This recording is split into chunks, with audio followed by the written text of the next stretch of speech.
like it's medicine.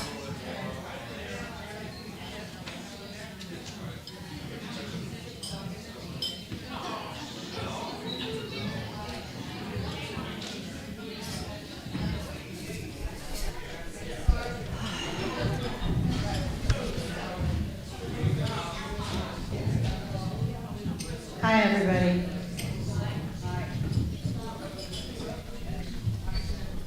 I'm going to sit down for a second. If you can't see me, I'm sorry. I'll stand up again in a second.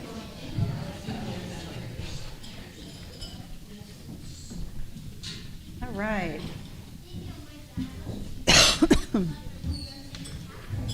All right, the first thing I want to talk about is sabbatical. We had a great meeting in which it was clear that at least half the people wanted to meet as one community during the summer.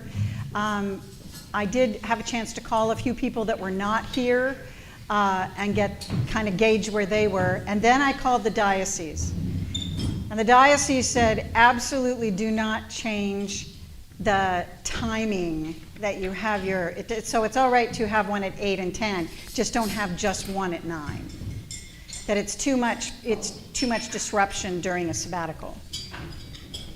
So I said, okay. But I did hear that there were a lot of people interested in meeting each other. There are many ways to do that. I don't have to go on sabbatical to do that. One of my suggestions would be that on the 5th Sunday of the month, we only have about 4 or 5 of those a year. And on the 5th Sunday of the month, we have one service together. Just the 5th Sunday of the month, if there is one. We'll talk about it later. I'm not going to make any kind of, blanket thing. We'll talk about it when I get back. The first one that happens after I get back is October, and the next one is in December. So there are 2, coincidentally, right at the end of the year. We were already thinking of doing one service on the week after Christmas and doing a Lessons in Carols. Clarissa and I had already talked about that last year. So we will get more to that. The person whose picture you are seeing on everybody's table is the Reverend Paul Briggs. He's amazing. He got to meet the vestry, and the vestry got to meet him. Did you like him, vestry? Yeah.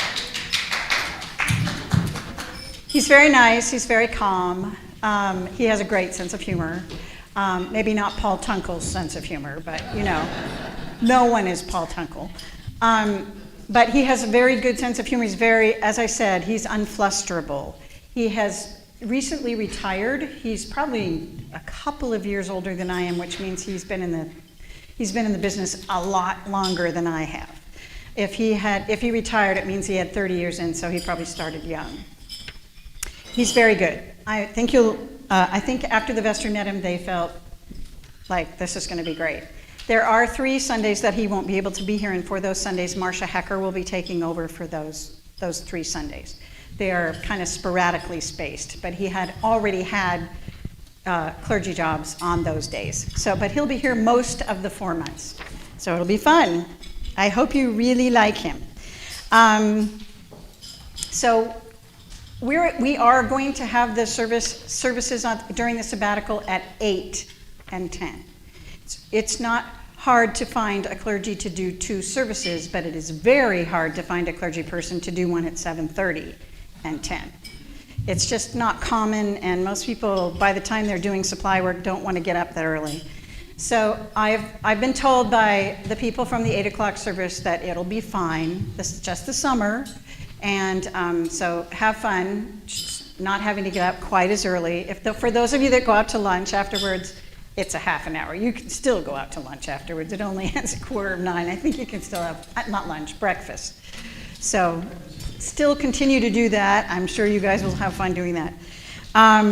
You might want to ask Paul every now and then, because he's not going to be doing anything between the services, and he's got 2 hours to spare. So if you ever feel like doing that, I'm sure he would be amenable. Construction. All right. I'm going to tell you the story of the construction, briefly. When the vestry got this several years ago at this point, we had been dealing with somebody have a question? Okay. We had been dealing with BES, which is a historical preservation group of architects and contractors. They were the ones that worked on our big window, and they were the ones that told us that the tower was in imminent danger because of mortar issues and its instability, therefore. So we looked at lots of different things with them. We didn't kind of like where they were kind of pointing us towards. So we decided, after Chris showed us a drawing of what it could look like with just a roof on it, because we asked for that. We went back into the archives and found out that the original building had a roof on it, very much like the roof that Chris had drawn. The building initially was not built like you see it. The tower was not put on. I'm not going to call it a tower because it's not. The crenellated roof was not put on until somewhere between 7 and 10 years after the church and the parish hall were built. It was done because the rector at the time thought it would be a fanciful and lovely look like an English church. And so they got an architect, they drew up plans. The tower initially, with the architect's plans, was supposed to be a good 10 feet taller than it is now, because it's really not a tower if you can't see over the building, right? So he put together that whole plan, and just shortly before they were to begin the construction process, the priest went to the architect and said, "We just had a really bad time. We had the stock market crash and everything. My people that I was going to have build this, that they were going to contribute, don't have enough money anymore. So we need to cut back what we were going to put." So that he took almost all of the height off the tower and said, it's going to have to look kind of more like this. This is the priest. The architect said, "It won't work." And he said, "I don't have much choice. We don't have the money. So we're going to have to make it this way." So the architect walked off the job, because he knew it wouldn't work. So they got another architect. They did it to the specifications that they had. And about 10 years later, it had already started to have problems, because it wasn't designed well. Towers are supposed to be much more tall. The part of the tower that was facing the water was getting enormous amounts of wind and rain and snow and freezing and raining cycles.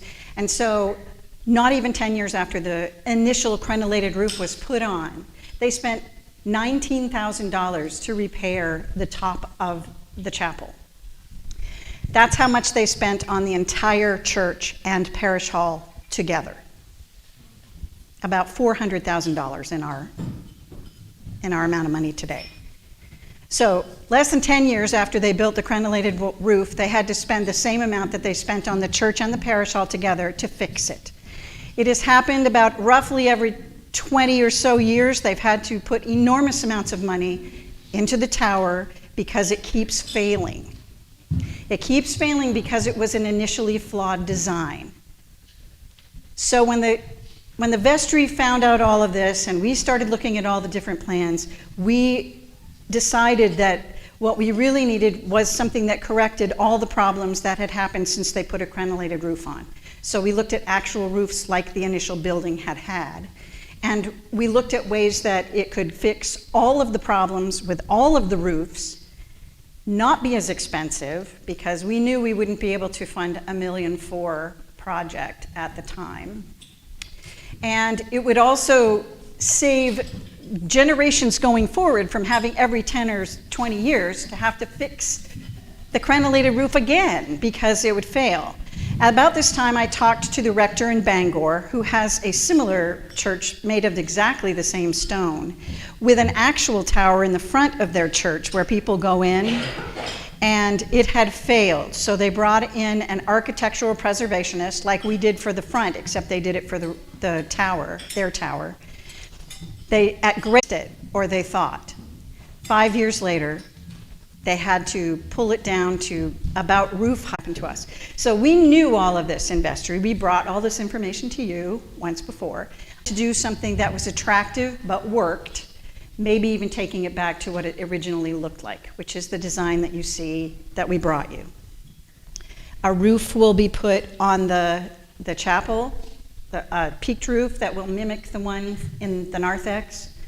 And at some point, if we want to, we can add any kind of adornment to the top that we want to. It can have a fancy cross, it can have a little tiny bell tower on it, it can have anything you want to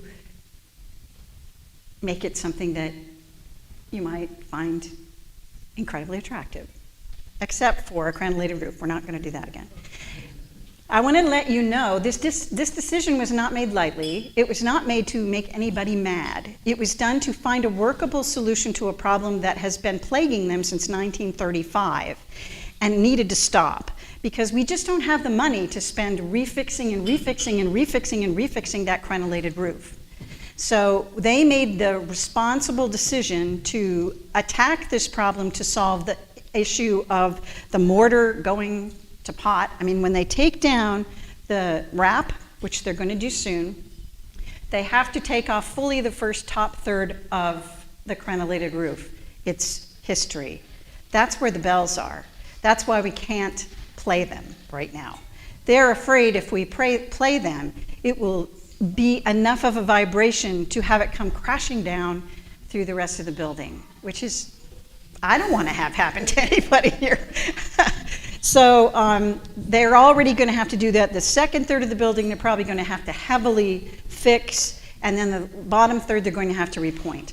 It's what happens with bump outs on buildings, especially ones that face the ocean and have those cycles of heat and cold and freezing and non-freezing.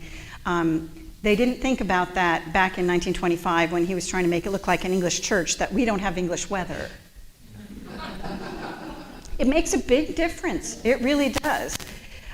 So we made what we considered the best choice for the community. In the time it took us to go through all of this stuff and bring it to you, and because we had some people speak out at the other thing we had in the church when we were talking about this, we brought in a third architect after we talked to a historic preservationist, the architect Chuck Chambers, and we brought in a third one that they wanted us to talk to, who reiterated everything I just said to you. Basically, she didn't say anything we hadn't heard in the vestry before. She acknowledged that you could build it, but it would take yearly maintenance. So think about that. So we just decided it's not worth it. The architect didn't even like it. He walked off the job. He said it wouldn't work, and he was right. It didn't work. We probably should have listened to the architect. So now we are building it, the project. I'm calling you together because we finally have a bid. It's taken us 2 years to get anyone to bid on this project. The project is small from their perspective.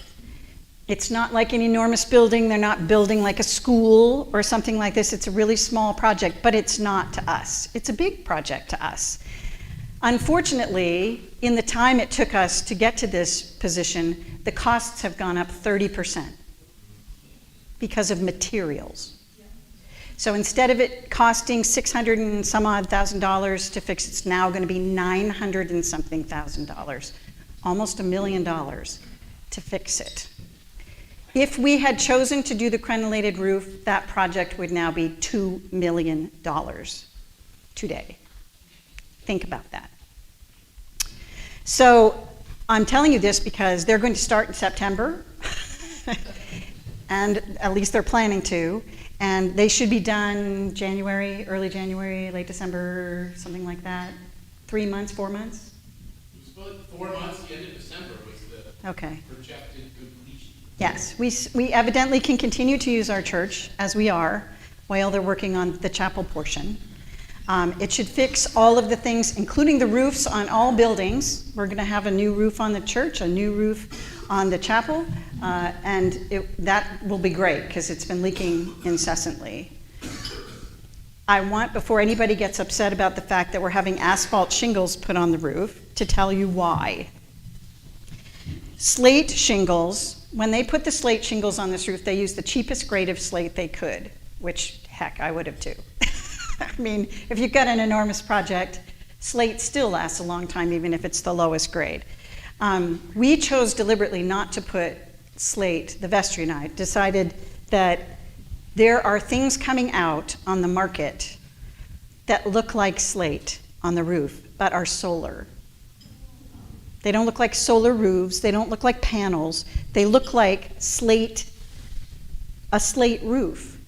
And it's about, I don't know, 4 years. They have them now, but they're not. The kinks aren't all out of them yet. So I'd say another 3 years or so, 3 or 4 years. So we wanted to put something on the roof that we didn't feel we had to have on there for 100 years, because we wanted to be able to take advantage of the energy that we would save in this place to heat it, and in the wintertime particularly, with a solar roof. So those prices should be coming down, and in another 5 or 10 years, that we will be perfectly positioned to be able to put a solar slate roof on the building. That's why they're going to be asphalt now. I hope it looks pretty. I mean, it looks lovely on this building. So we'll just have to, it's not long, we'll have to wait. But I just wanted to tell you so that when they start doing it, you're like, oh my heavens, it's not slate. That's why. Because we want to be able to be positioned to take advantage of the new technology so we can save money here. Because our oil bills are through the roof. Anyway, fundraising is going to commence soon. We have somewhere near, from all sources, roughly half of it raised already. We still need to raise in excess of $450,000 for this project. So a bake sale is what you're suggesting? Yeah, lots of bake sales. So many bake sales. There's going to be a fundraising committee that is getting together. They will be working with professional fundraisers, and all of this is going to have to happen, of course, while I'm gone. Darn. I literally tried to get them to wait until next year so I could help with this, but I really did. I know you're like, yeah, sure you did, Lisa. So be ready for that, because it's going to be coming, because we have to raise money. I think it is important that we pull together as a community. I know there are people that wanted it to happen a different way. I know there are people that wanted different choices to be made. But this was the decision that the vestry, not just one vestry, but 3 vestries, have decided was the most responsible way to fix the problem going forward. Not just to make it pretty, but to fix permanently the problems that we have been having for the decades since it was put together in the 1930s. That's all for construction. Questions? She asks trepidatiously. Sarah, oh, not Sarah, it's Phyllis. Hi, Phyllis. Just a question. Being so kind of in the area, yard sales, tax sales up here? They do have, she asked if they have yard sales or tax sales here. They do. Tag sales, sorry. Yes, they do. I'm afraid we're going to have to think bigger than that, though. And that's going to be up to the fundraising committee. That will help, but it's certainly not. We're going to all, remember how we all contributed when the window had to be repaired? We'll probably do something like that. So people will have up to, I don't know, what do we do, 3 years that they could contribute a set amount. We will do that as well as the other things. If we do not raise the money,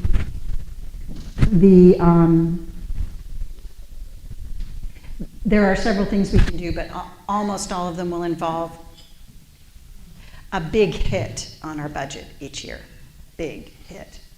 If we have to borrow the money, it's probably going to be around $50,000 to service that debt until it's paid off per year. Just to let you know. And you can imagine with our budget as little as it is, that's a heavy hit here. So, any other questions? Rosalie. Did you address the issue of the demolition? They will be demolishing, I really can't. They start in September. They have to unwrap it first. Then they will start with the top of it, obviously. They will have to remove the bells, obviously, because you don't want them falling through. And then they will go down from there until they get to a part where they're fine, and then they will build it back up again with the roof on it at the end. Does that help? What did you specifically want to know? If you're taking the tower down, out. The roof down? Yeah. I'm just wondering what it will be like and how much environmental issues around the base of the tower, on church property, and then any abutting property. Well, it's going to be slow. It's going to come down from the top. And the whole tower, the whole chapel is not going to be taken down. we will still be able to, if we wanted to, we could still use the chapel. That's how little of it will be impacted on the inside. They have just finished their asbestos study, and we came back clean. So that's great. I'm not really sure, I'm not the person to ask that question. I could put Edmund up here to talk about it, but he probably doesn't know at this point either because they haven't started. So we'll have to get back to you on that. Kelly? The demolition, will there be attractive stones that will not be used again? Possibly. Okay, someone suggested, not I, someone made a very good suggestion that we perhaps sell the stones, and of course, it's sort of like a donation, you know. We could do that for people that wanted a stone from the old building. I mean, at least you get something for your, big donation. That's a good idea. Why don't you take that to the fundraising committee? That's a wonderful idea. I was going to say something else. Now I forgot what it was. Oh, I want to reiterate that even though we are not going to keep the bells, how many of them? 9? 8? We will be keeping a bell. The one we use most frequently, the one we always use for the Eucharist, the one I used for weddings, the one we use for funerals, that one will be staying, and there is a place for it. And we will be able to ring it whenever we want to. So I thought it was important, and the vestry thought it was important, that the liturgical bell that we use all the time had to stay.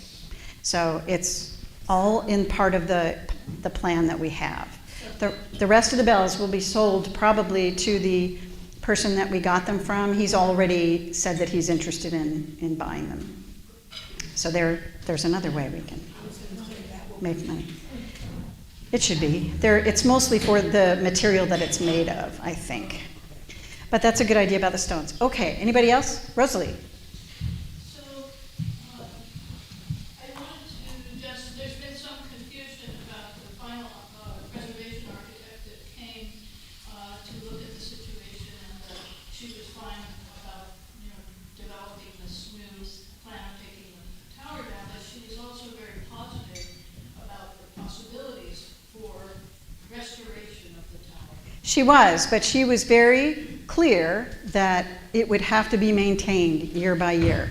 And she gave a cost that was kind of daunting because it doesn't maintain itself, and it never has. And I'll tell you again about the church in Bangor that was done by preservationists, that 5 years after they did it all, they had to take it all down because it didn't work. So we're not going to discuss this again because the decision was made 2 years ago, people, for the plan that we have now. We can keep talking about it and keep bringing up what we could have done and what other things that would have happened, but this isn't pulling together. This is still arguing about things that are past. We have to get past this past stuff and move forward because the vestry has made a decision based on what they think is the most responsible and aesthetic thing to do for this church.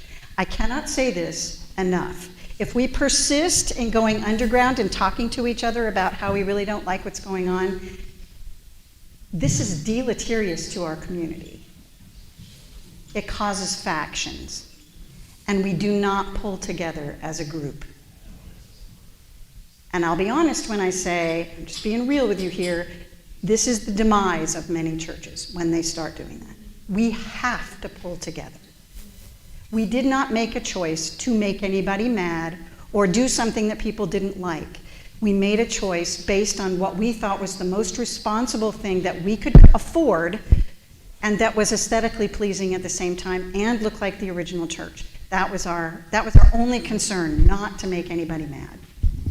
I just want to stick up for the 3 vestries that have worked on this hard for years. All right? Any other questions? Pat? As far as the profile outside, what's the No, it's going to have a peaked roof like the narthex. We'll put up a picture This is killing me here. I am so hot. I can't get my microphone off. Okay, never mind. I won't do it. I'll just kind of fan myself. How's that? It will look very much like the picture that you probably saw. It's been out here and around for a long time, that Chris drew, that has it with a regular peaked roof, and it connects appropriately to the church so that it will be, we don't have to have the cricket that we have now, which is that kind of in-between thing, which isn't working at all. And so it will be it's a lovely, lovely architectural rendering that is, when we pulled the initial plans for the church, which we have upstairs in the archives, it looks astonishingly like the initial church did. So if you want to say, going back into our history, that's basically what we're doing. We're rebuilding the roof as the architect had planned it, rather than the affectation that happened later. So I'll try and get a picture up, Pat, and I'll put it up with the initial one too, so you can see what it initially looked like. It's an architectural rendering, so it's kind of hard to see, but I'll put them both up there. By the way, you may notice that our bulletin board looks weird. I took everything off because it was like paper after paper and it looked terrible. And then I finally got all the paper off and it was wallpaper underneath it. And then I took that off and this is what you see. It's actually called beaver board. It's original to this building. It was only made from 1926 to 1928. It is the medium on which American Gothic, the famous painting with the guy with a pitchfork, that was painted on beaver board. So we are going to, the reason it's all down now is we're going to paint it. It's going to be white like the other one is, and it'll have nice edges on it. So we're just going to use it as a bulletin board like we always have, but it's going to be white soon. So just thought I'd tell you that. That's original. That's historical.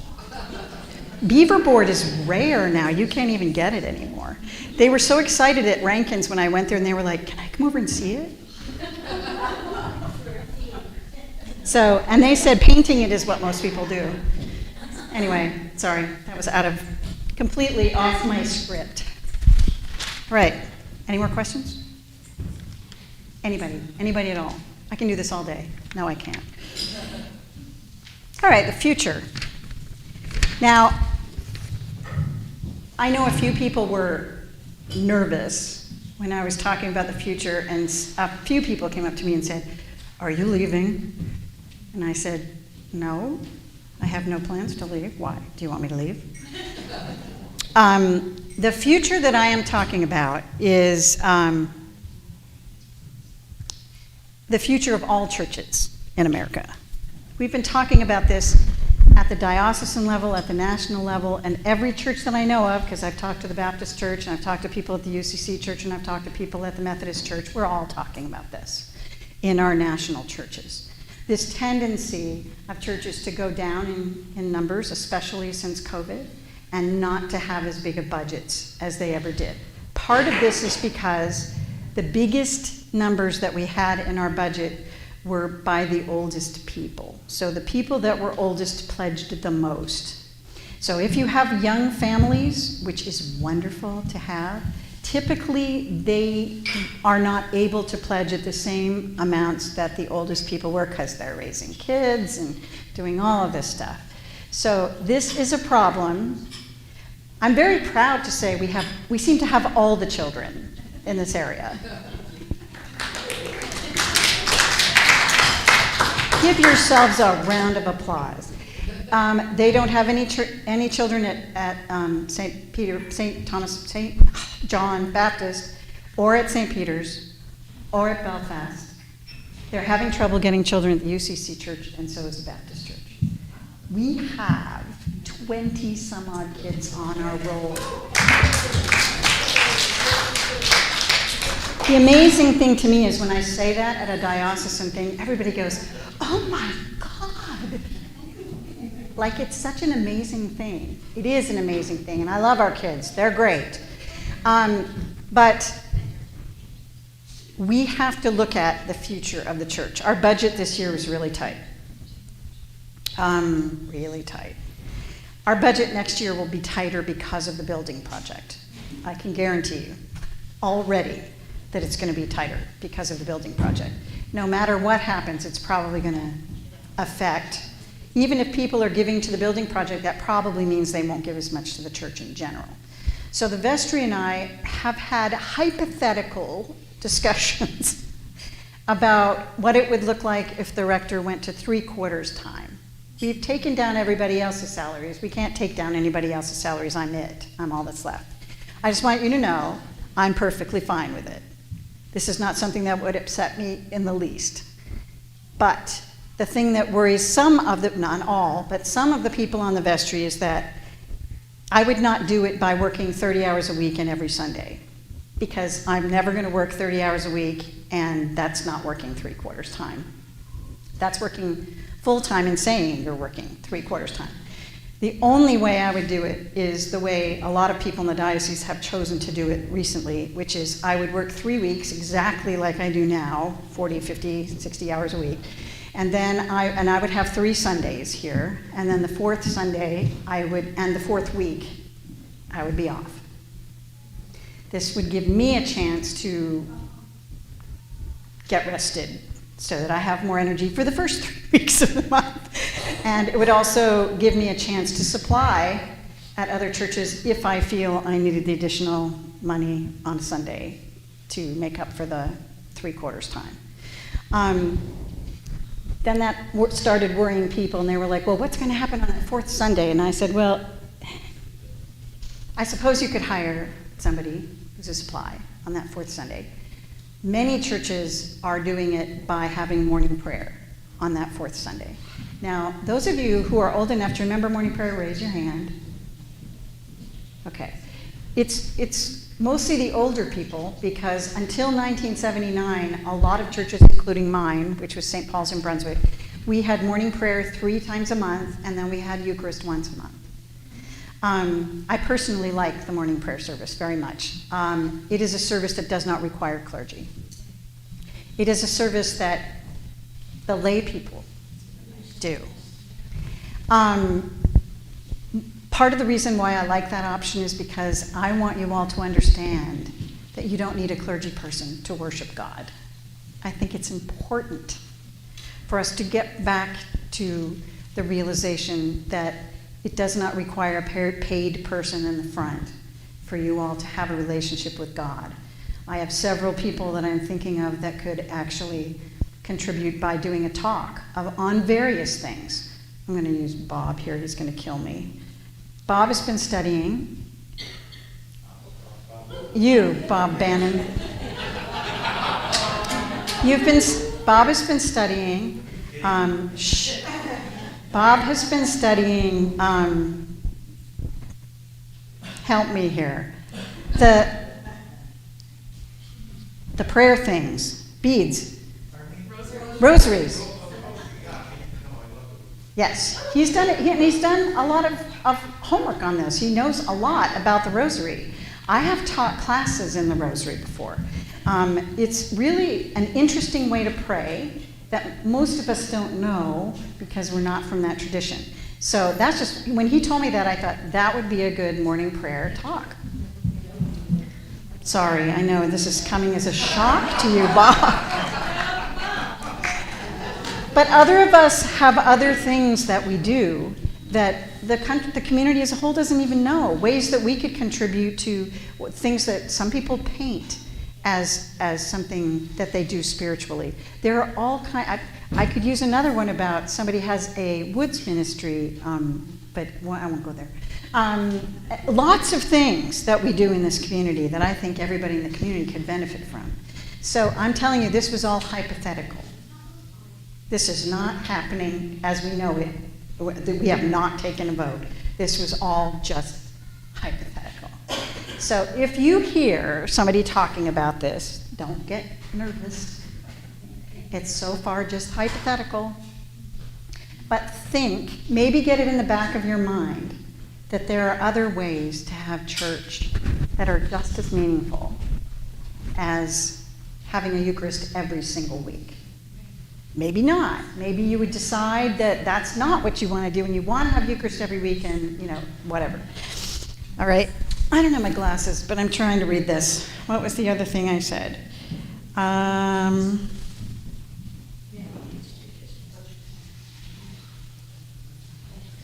Oh, one more thing.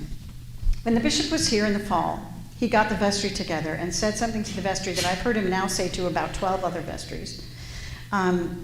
He is encouraging all churches to partner with somebody in the community in terms of utilizing the building. In other words, one of the ways that we can stay fiscally responsible is if we use our building with somebody else. And they pay half the things and we pay half the things. It means we would not have access to the entire building every day of the week, but I would say most of the time we don't anyway. But just looking at various different ways of how we could partner with various types of businesses so we can meet our costs here without bankrupting you guys. See what I'm saying? We are going to start having discussion groups and just throwing ideas around and stuff like that this fall when I get back. And if any of you, we have vestry members that are on it already, but if you are a non-vestry member and you are interested in this, let us know. I would love to have a group of 10 or 12 people that are just talking about what if. What if? It's an interesting thought. We won't discuss it today because nobody's had a chance to do it and this isn't the venue to do it. It'll go to the committee. But that was one of the things we were talking about. So I am just telling you this today to bring you up to date. Not everybody reads tidings. I don't know why we spend so much time on it every week. But I wanted to have a chance to tell you all these things that are going on and what is in our heads, because I believe in transparency. I believe that what we're doing is not secret. By the way, vestry meetings are always open to the community. They are not private. If you ever want to go, you won't necessarily get voice always, but you will never get vote. But you will be able to understand more about the kinds of things we talk about. And it may make you more interested later on running for vestry. It's a great thing to do, and we have a good time, don't we, vestry? We do. We have a good time. It's hard sometimes, but we, generally speaking, have a good time. All right. In conclude, question, Joan. Back when I was in high school a couple of years ago, we used to have Me too. Eucharist once a month. Yeah. I can't remember whether it was the first time we had the last. Yep. But I think it would be great to go back to that. To have morning prayer at least once a month. Once a month. Yeah, I agree. The people that are most nervous are people that have never had morning prayer. They've never done morning prayer. So they're kind of like going, what is that? But, it's a cool service. Shelley? I've never done morning prayer, and I'm excited and intrigued. Aha. Well, good. See? Open-mindedness. Thank you, Joan. I always, it's one of my favorite services. We hardly ever do it anymore. So I do love morning prayer. We have lots of different options for morning prayer, Rite 1, Rite 2, Celtic morning prayer, New Zealand Book of Common Prayer. We've got endless things that we could do if we wanted to. All right. In conclusion, I'm losing people fast here. Kate. No, not today. In conclusion, I'm trying to read this. God, I need glasses. Does anybody have cheaters on their head? That'll do it. Thank you. I don't know where mine went. They're probably still in the church. Oh, that's so much better. Okay. Here's my conclusion. I have a lot of faith in us. I have an enormous amount of faith in us. And where the Holy Spirit is leading the entire church. I really think all these changes are Holy Spirit driven. I really feel that we are being drawn to be a more visible community in town, here in Camden and the surrounding towns. Not merely because we have a lovely church, but because of who we are.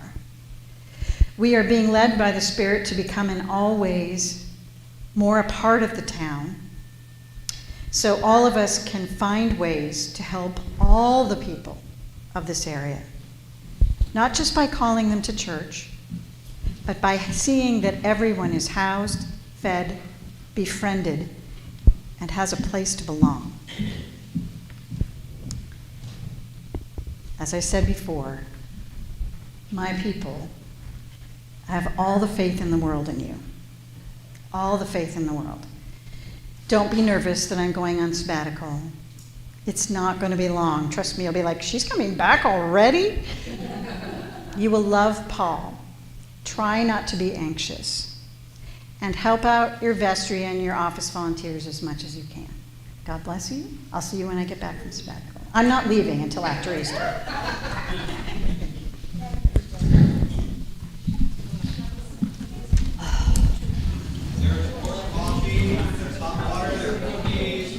My feet hurt now. Because nobody can see me. Yeah, I'll get it in a minute. I'm gonna sit down. I have to sit down.